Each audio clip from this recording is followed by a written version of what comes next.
இந்த நன்றி கடன் ஏற்கனவே வளர்க்கினேன், இருந்தாலும் இப்போ ஒருக்கா சொல்லலாம்னு நினைக்கிறேன். அதாவது நாம் அங்கிருந்து வருகிறோம், பிறக்கிறோம் அல்லவா.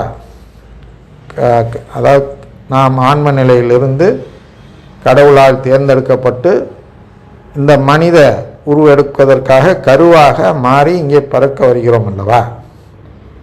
அப்பொழுது நாம் இந்த வாழ்வை பெறுவதற்கு கடவுளுக்கு எந்த பணமும் கொடுக்கவில்லை, எந்த கைமாறும் இதுன்னு சொல்லும் பிரதி உபகாரம், எந்த பிரதி உபகாரமும் நான் செய்யவில்லை. காம்பன்சேஷன், அதோட விலை, கன்சிடரேஷன் எதுவுமே நான் கடவுளிடம் கொடுக்காமல் இந்த வாழ்வை பெற்றுக்கொள்வது என்பது அவரிடம் நான் பட்ட கடன். ஆனால் நான் கடன்பட்ட அடிமையாக இங்கே பிறக்கிறேன். அப்போ என் கடனை நான் அடைக்க வேண்டும். எப்படி அடைக்கிறது என்றால், அவருடைய குடும்பத்தில் சேர்வதற்கு என்னுடைய இசைவை தெரியப்படுத்தினால் கடவுளிடம் நான் பட்ட நன்றி கடனை அடைக்கிறேன். அதான் இங்கே உருவத்தில் சொல்கிறார், எஜமானனுடைய அடிமை அப்படின்னு சொல்கிறார் அல்லவா. அதாவது நீ எங்களுடைய எஜமானனுடைய அடிமை. அடிமைன்னு என்ன? அவன் ஏற்கனவே தன்னை விற்று விடுகிறான். ஒரு எஜமானனிடம் விற்று அவன் வாழ்நாளுக்குரிய கூலியை பெற்று விடுகிறான். எனவே அதற்கு பிறகு அவன் கூலி என்று எதையும் கேட்க இயலாது. ஆனால் அதிலே கடன்பட்டவனாக இருக்கிறான். அதாவது அவன் விலைக்கு மேல் அதிகமாகவும் பெற்று விட்டுறான் அப்படி வச்சுக்கிங்க. கடன்பட்டனா அதையும் சேர்த்து அவர் அடைக்க வேண்டிய கடமை இருக்கிறது. அதனால் எஜமான் எப்போது வேலை கூப்பிட்டாலும் அந்த அடிமை வேலை செய்ய வேண்டும்.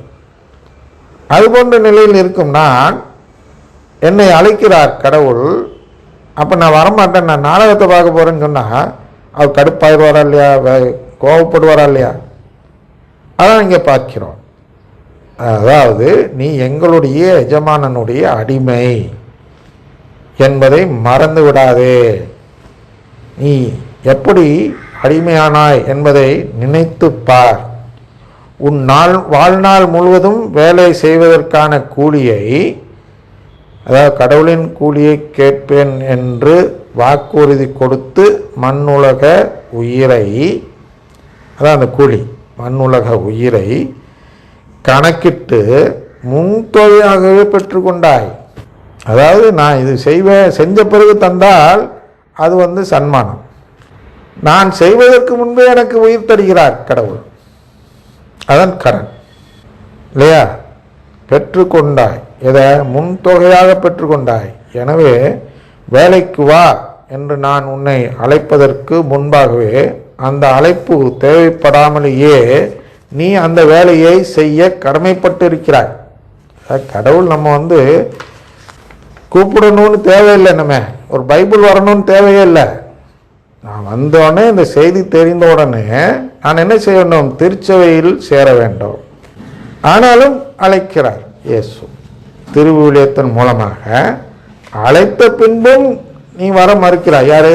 இந்த மகாத்மாக்கள். இந்த உலக கவலைக்காக, அதாவது உலகத்தில் உள்ள அடிமைத்தனத்தை போக்குகிறேன் என்று நாடக கேரக்டர்களுக்காக நிஜ சொத்துக்களை இழக்க தயாராக இருக்கக்கூடிய முட்டாள்கள் தான் சொல்லணும்.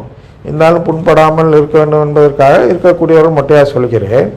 ஏனென்றால் யாராவது ஒரு 1000 ஏக்கர் நிலம் கிடைக்க வேண்டிய இடத்தில் நான் நாடகத்தில் உள்ள கதாபாத்திரத்தை சரி செய்து விட்டு இந்த 1000 ஏக்கரை சரி செய்வதற்காக இந்த 1000 ஏக்கரை இலக்கு நடந்து விடுகிறேன் என்று ஒருவர் சொல்வார் என்றால் அவர் இந்த உலகம் முட்டாள் என்று தானே சொல்லும். அதுபோன்றுதான் இந்த மகாத்மாக்கள் என்ன செய்கிறார்கள் என்றால், இந்த நிஜமில்லாத வாழ்வு அவர்களுக்கே தெரியும். அவர்களே போதிப்பது மாயை சாயை என்றெல்லாம் போதிக்கிறார்கள். இது உண்மையான வாழ்வு இல்லை என்று சொல்ல, அப்படி போதிக்கும் அவர்களே உண்மையான வாழ்வு வேண்டாம் என்று சொல்லி இந்த மாயைக்காக, இந்த சாயைக்காக, இந்த நாடகத்திற்காக இந்த நிஜ சொத்தை வேண்டாம் என்று சொன்னால் அது ஒரு அறிவொளிக்கு சமம் என்று சொல்லலாம். இருந்தாலும் நாம் அதை சொல்லவில்லை. அதான் அதை சொல்கிறார் இங்கே. எனவே வேலைக்கு வா என்று நான் உன்னை அழைப்பதற்கு முன்பாகவே அந்த அழைப்பு தேவைப்படாமலேயே நீ அந்த வேலையை செய்ய கடமைப்பட்டிருக்கிறாய். அதான் லூக்கா 17:10 பார்க்குறோம். பயனற்ற அடிமை, என் கடமைதான் செய்தேன் என்று சொல்கிறார் அல்லவா, அதை பார்க்கிறோம். ஆனால் நீ கடமைப்பட்டு இருக்கிறாய், கடமையை தான் செய்ய நான் அழைக்கிறேன், நீ அதுக்கே வர மறுக்கிறாய். உன் கடமையை செய்யவே வர மறுக்கும் அடிமை எப்படி தத்தெடுக்க முடியும்? அதான் அங்கே உள்ள கேள்வி.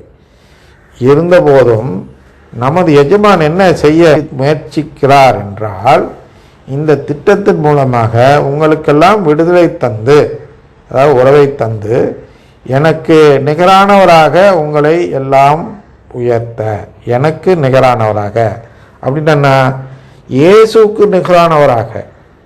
இது தப்பறையா இல்லையா? இனி நாளை தொடர்வோம்.